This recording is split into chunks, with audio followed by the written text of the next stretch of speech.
Esta semana maridaremos nuestra receta con un vino generoso. El palo cortado es uno de los tipos de Jerez, quizás el más misterioso.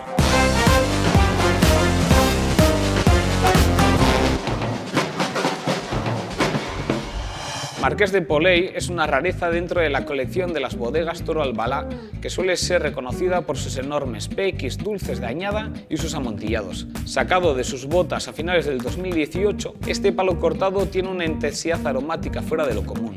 Tabaco, maderas, clavo y pimienta, cítricos, frutos secos, muy intenso y elegante en boca.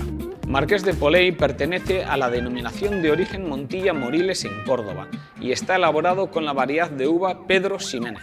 Su temperatura de servicio es de 13 grados y marida, por supuesto, con ajo blanco, frutos secos, quesos curados, consomés bien concentrados, guisos o carnes gelatinosas.